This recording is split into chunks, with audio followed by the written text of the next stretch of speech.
Hello and welcome back to another episode of LMScast. My name is Chris Badgett, and I'm joined today with Jeff Long. How you doing, Jeff? Doing great. Doing great. It's good to have you on the show. On this episode, we're going to be talking about creative uses for online courses, and then we're going to get into some of Jeff's key wisdom around video, which he has a lot of experience with, and pull out some gems for you out there.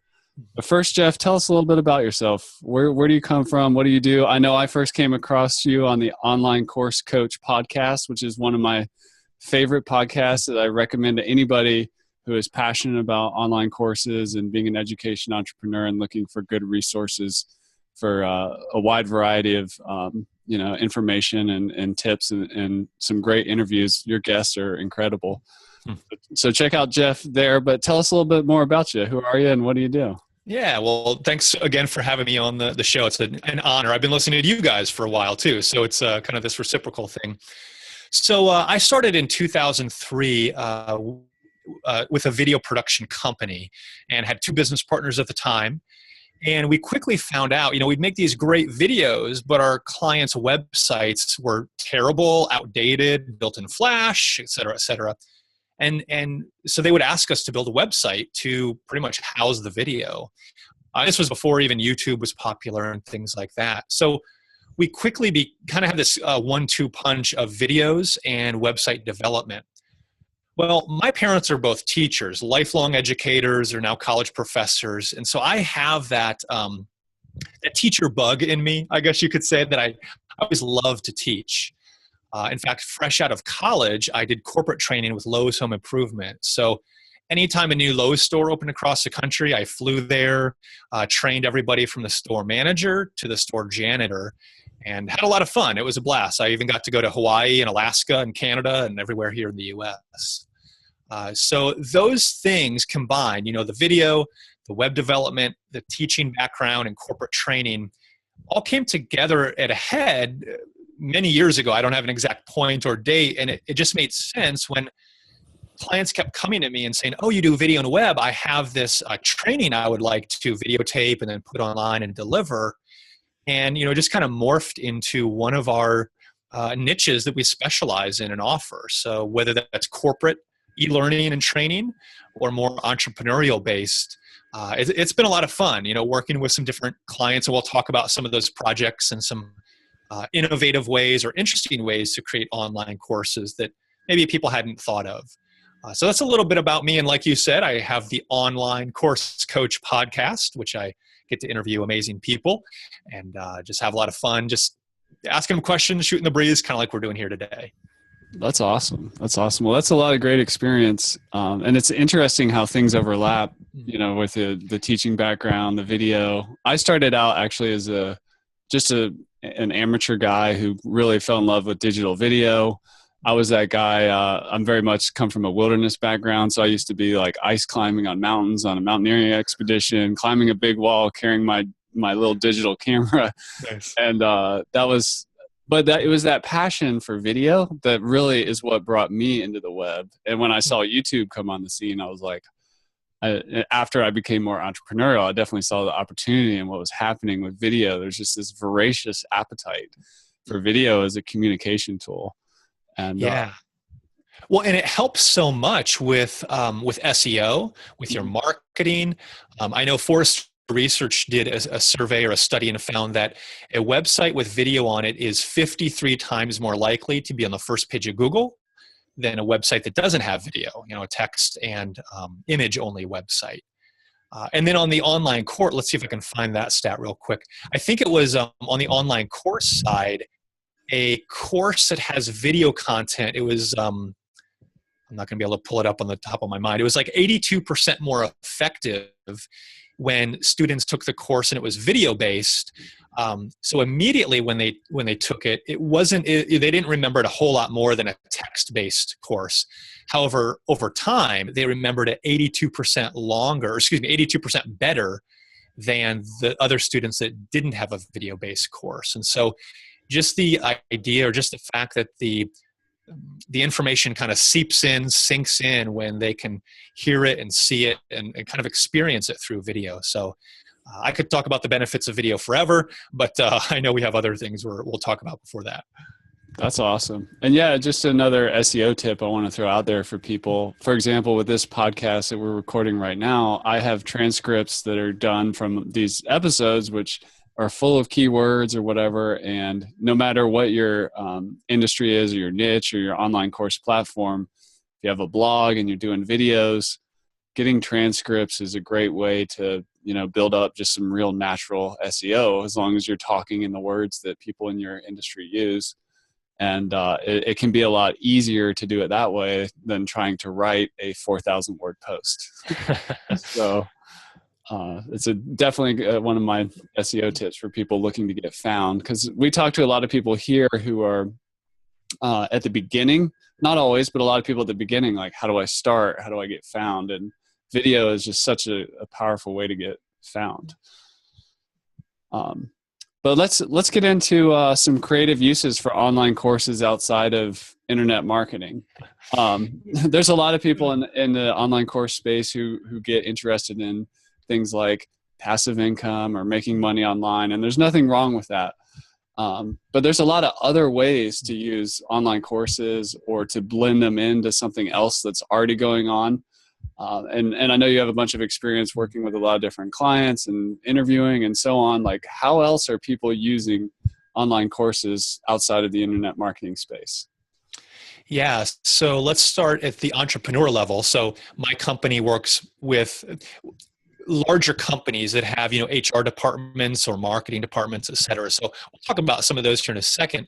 But one thing that I think is a huge opportunity is with speakers. So public speakers, motivational speakers, and you guys had a really good podcast on that a while back on, speakers and online courses. I just think that, and I've worked with quite a few speakers, there's such opportunity because they already have that content. They're talking from the stage. They perhaps have a book that they're selling or a video for back of the room sales.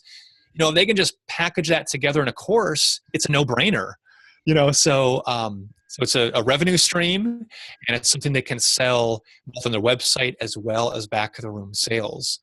So whenever I talk to speakers, a lot of times they have thought about that, but they don't know that. I guess they usually have the content already in the can in some capacity, whether that, like I said, that's a book or a DVD series. It's just creating that extra course material, whether it's quizzes or essays or whatever that might be, or even providing a private Facebook group so there's more interaction. So I think speakers are a tremendous opportunity for online courses. What are your thoughts with speakers? I 100% agree. That's actually where I kind of got my start in online courses. As an entrepreneur, you don't necessarily have to be the expert. You can also be the publisher. So for me, as a guy who kind of understood the web, understood video, understood internet entrepreneurship or whatever, I see opportunity all around me. So I did a project with my wife where we found some of the best speakers in the world on topics in organic gardening and permaculture, which happens to be a niche that we're interested in and is popular in different parts of the world. But we just went, it was a very easy sell. We would find these speakers. We would go to where they were already speaking and just ask them the question of, like, we will help format this into an online course. And instead of reaching this room of 20 or 200 or 1,000, let's make this available worldwide. And it was just an easy sell. We did it. And that project continues to add value over and over again. Everybody's happy.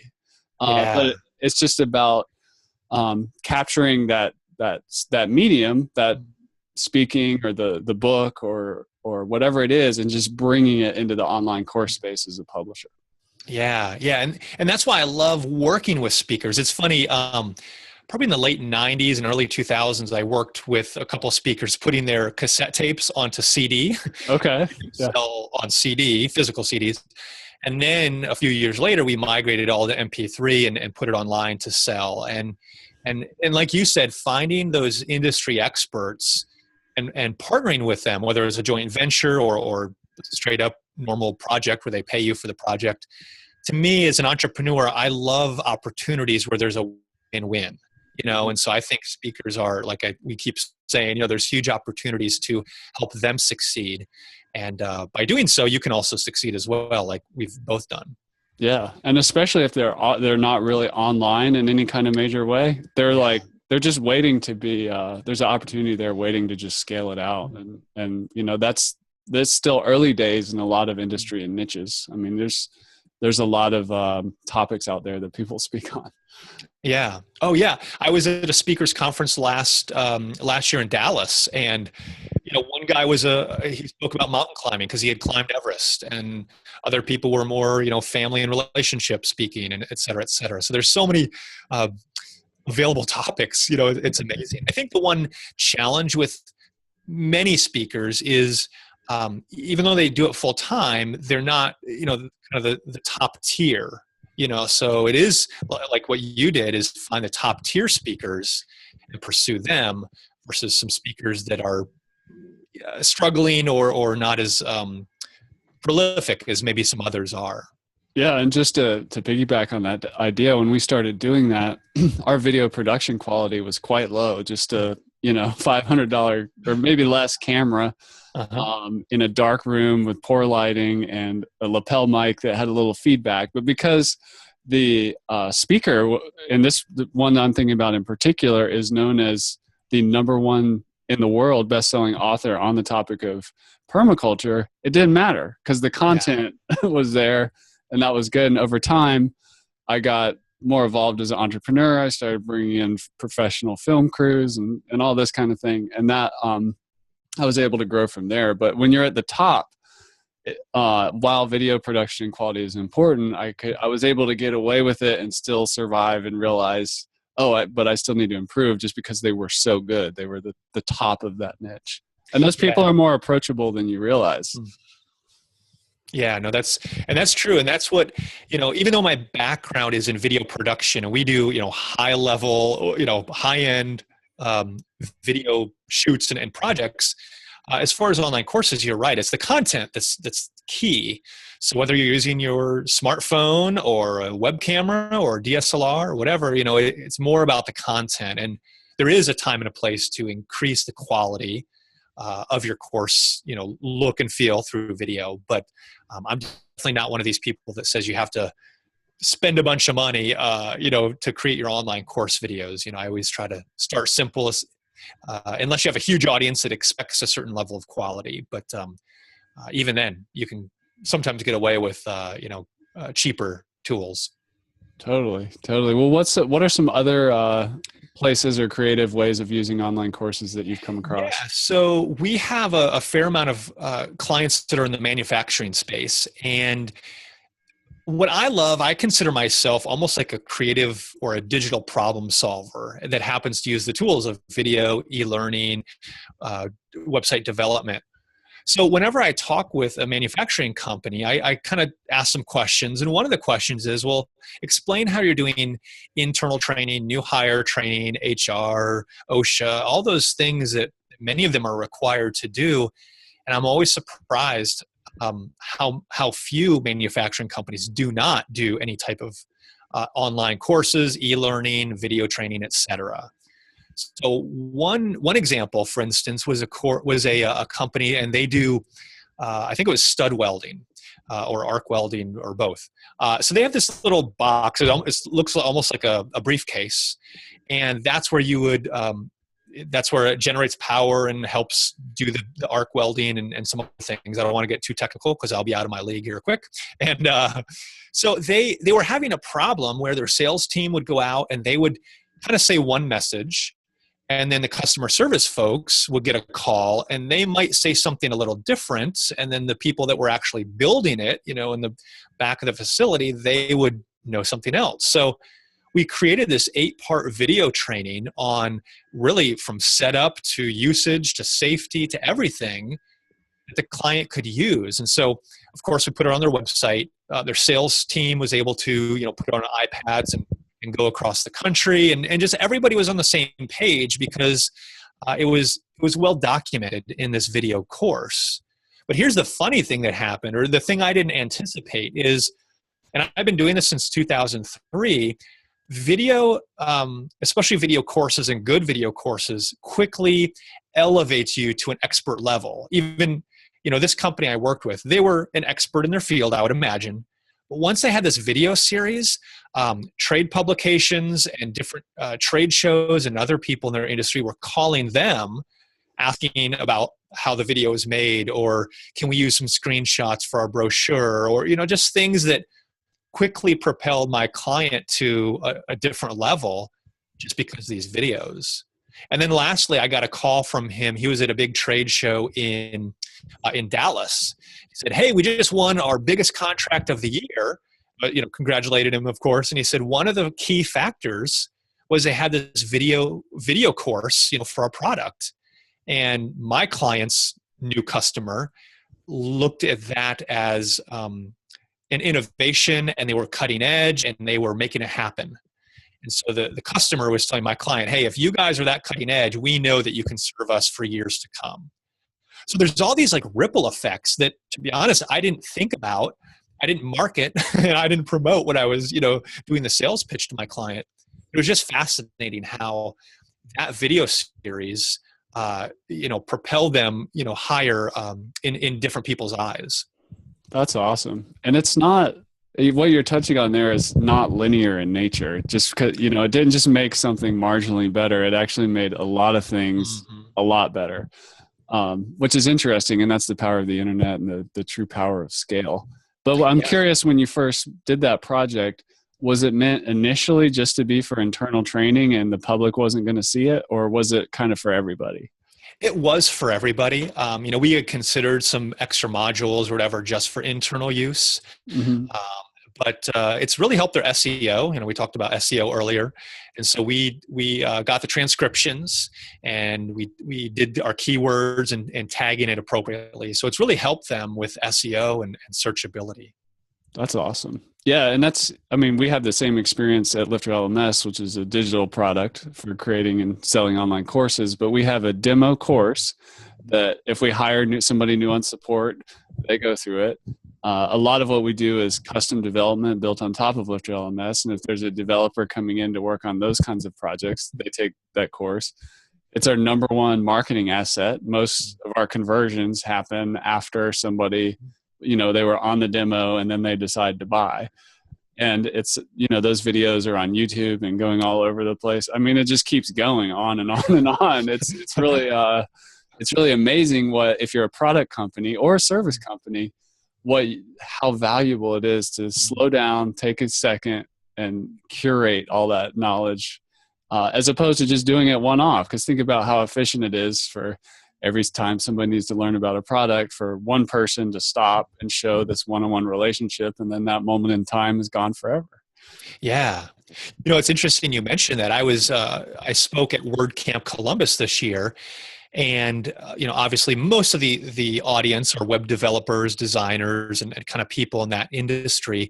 And we got off on a topic about, similar to what you just said, that if you find yourself doing the same onboarding, training, whatever with your clients or with your employees or freelancers, like create a course. And it doesn't have to be this big blown out, huge mega course. It could be a 3-lesson module or a 3-lesson course, a mini course.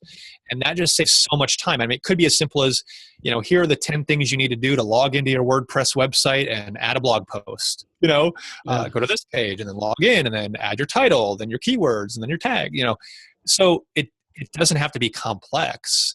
And I think there's a weightiness or a value to courses where, back in the day, it used to be, hey, sign up for our newsletter, and people would just sign up in masses, and then that fell off. And then, hey, sign up and you get this free report, and that kind of has fallen off. And then, get this audio or whatever. And the course is a perfect list generator, list builder. So, I've seen that countless times, just like what you're saying with your courses and whatnot, that it just helps on so many levels. Absolutely. Well, what's another one? What's another creative use for online courses?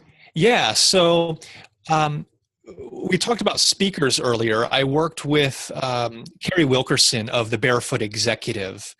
She wrote a New York Times best-selling book, and then she's a speaker as well. And so we did a whole big, long day video shoot where she flew in, and we had, makeup people and multiple cameras and big crew and all that.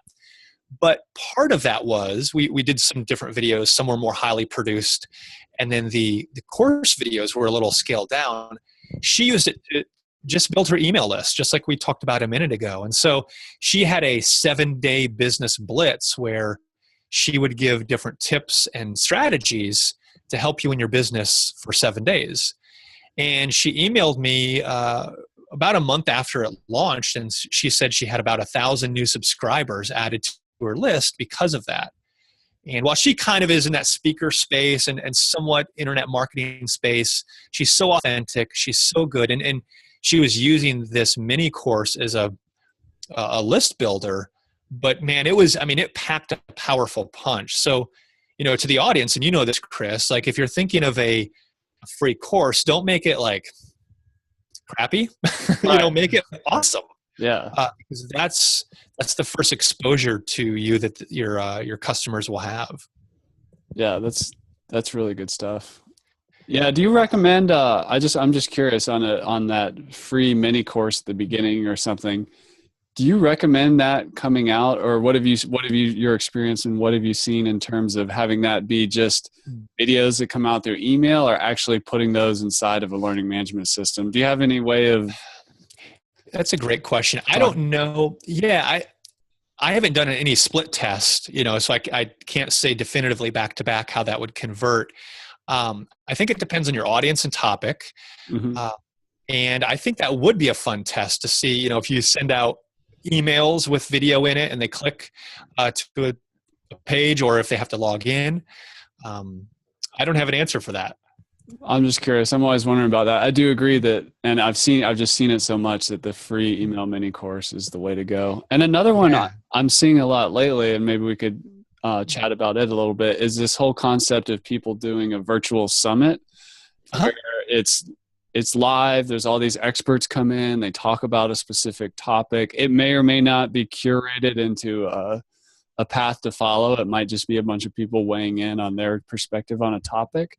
But then and then it's free. That may be free, an online virtual summit. And then after that summit is over, then it gets kind of curated into a course or a membership. Are you seeing it? Are you seeing that going on, or what's your take on that trend?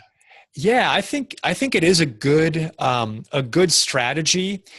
I've been on one recently, and it was a lot of fun. I don't know, personally, I don't know if people are going to get fatigued of that. I think it's been going on for maybe a year or two. I don't know when that tipping point will be, when it's like, okay, I get invited to a summit every week or every month. I just don't have the time, so I think there's value. And with everything, the more niched down or obscure your topic is, the more you can do a summit and it's new in your industry. Right. So manufacturers or, some of the clients that you've worked with, Chris, could really benefit from that. But if it's kind of the typical, like, hey, how to make money online, or how, right. I think we're all kind of tired of that. Right. Yeah, that makes a lot of sense. Well, let's get into some video tips. You're here, you're a video guy, and we get hit all the time with, video questions, but and you have an upcoming course on effective video. Can you tell us a little bit about that and then start giving us some tips? Yeah, I do. So I've got to look at my calendar here. So starting November 26th through October 26th through November 11th, I have a 3-part video series all about how to create effective online course videos in half the time. Because I find that through my podcast and doing coaching and different things, people want to create effective courses. That's what it's all about. And that's what we're both passionate about, Chris, is effective training that changes lives and impacts people. And so I know there's a big barrier to entry with video. People think it's too costly, too complicated. They don't want to get in front of the camera. There's a lot of things that keep people from creating videos. And so this 3-part series really talks about how to create videos in half the time, some of the tools and resources I have.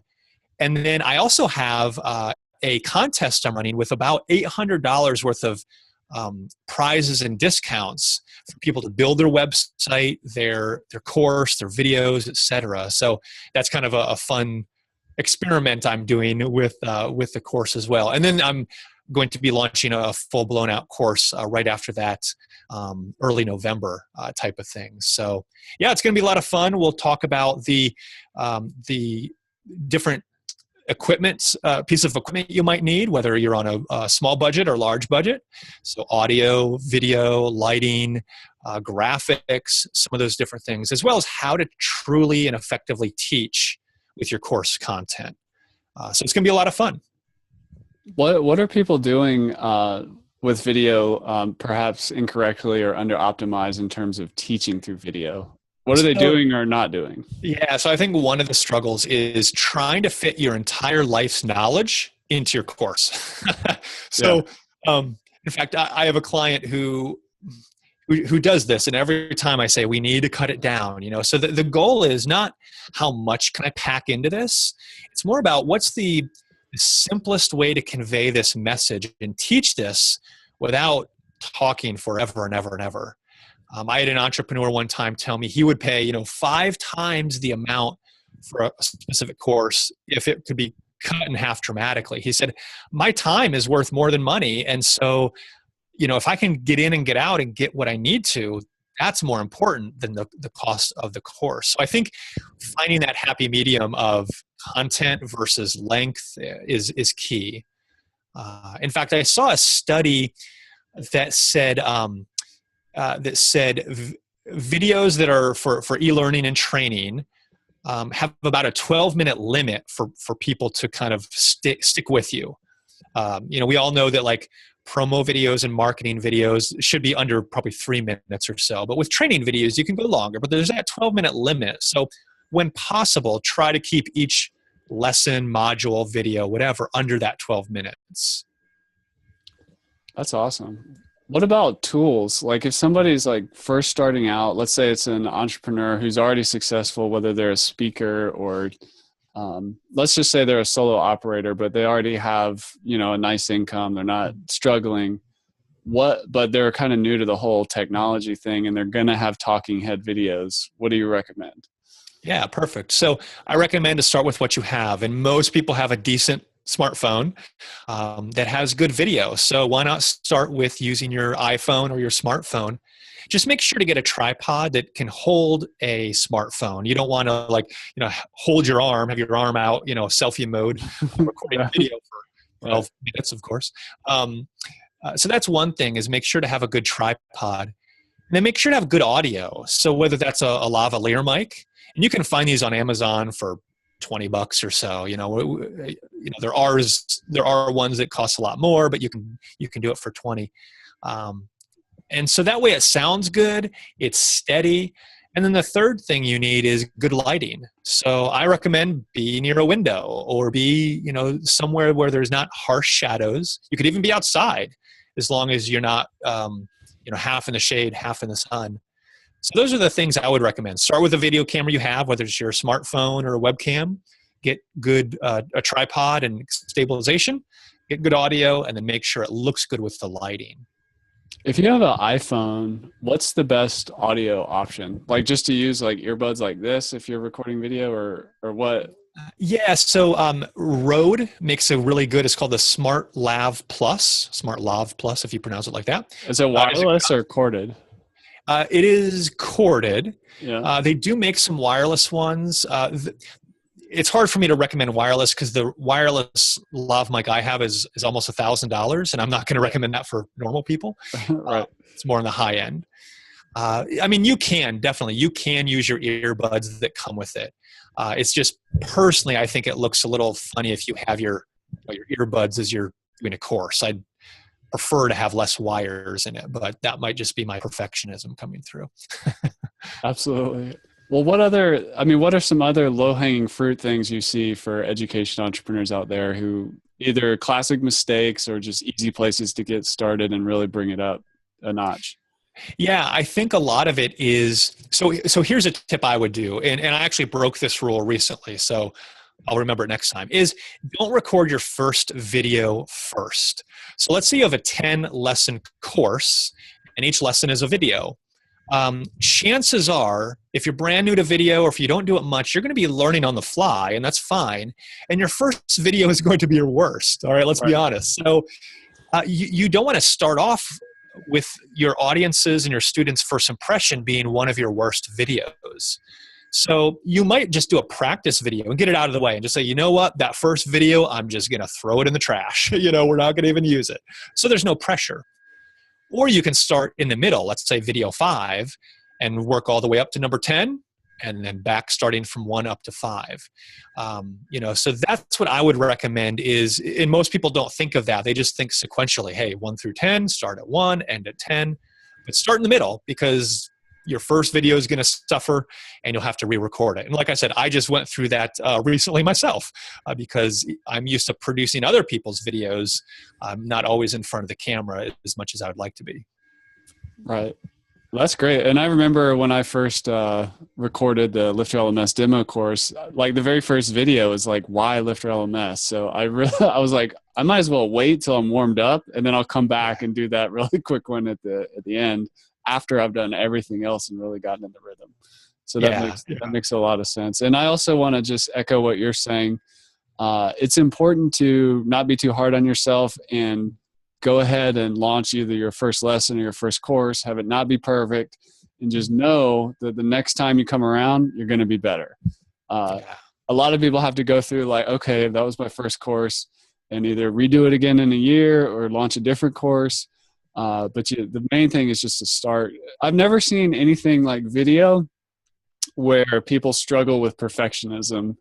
And I know it brings up a lot. You have to kind of be on stage. You're public speaking in a way. It just brings up a lot of issues, and I just see so much perfectionism around video. And if that's blocking you about being on stage, then maybe you should start with a screencast, kind of course or whatever, which is totally fine. Yeah. And you're right. I think people are always critical of how they look and sound and act on camera. I mean, I am too. I watch a video, I'm like, man, I sound like that? Like, are you kidding me? But nobody else thinks that because they just know you as you. And so, you always are your worst critic with video. And the good thing is you don't have to be perfect. I think when I work with some of our corporate clients that we do sales videos and marketing videos, we have to stick on message and stick true to brand, and it has to be more scripted. But when you're teaching, it's more, just to let your expertise come through. So if you say some ums and ahs, and if you stumble, it's not the end of the world. And like you said, Chris, just get that course up there. And thankfully, LifterLMS makes it easy to get a course up and to swap out components of it. So maybe you do a phase 2 or a version 2, and you can easily swap in and out, the new material. So it's really a no-brainer. I think people overcomplicate it, thinking, oh, once this course is made, it's set in stone for all eternity, and it's not. Yeah, it's never perfect. Even right now during this call, I can hear my neighbor who's outside that window just started up the leaf blower. But I'm pretty sure it's not coming in through my mic. But, whether it's dogs barking, somebody interrupting, somebody saying ums and ahs, like there's always going to be something. And, if your course is really financially successful, then you can hire somebody to come through post-production and cut out all the ums and ahs and make you sound more articulate if you really want to. But it's not a reason not to start and just get going in the first place. Yeah.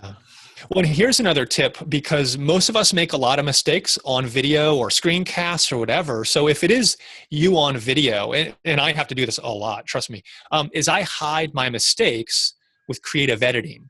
So let's say I talk for 1 minute, and in the middle of it for 15 seconds, I start talking about something and I just mess up. I can cut that part out and either put a transition, I can put an image over top of it, or extra footage or a graph or a chart, anything to kind of cover that up. And you see this a lot with kind of like the news. And I don't really watch the local news just because it's always depressing. But, they show the anchor there on camera, and he or she is talking, and then they cut to footage of what they're talking about. So you don't know if that if that anchor person is talking straight through, or if they've cut up some of the interviews and different things. So that's an easy way to cut out your mistakes without your audience knowing about it. Yeah. Yeah. Editing, if you're using something like ScreenFlow or iMovie, you can do a lot. Just right after the fact. And even sometimes I've done it before where we'll clap in the middle of a show, and that's just me putting a spike in the audio graph.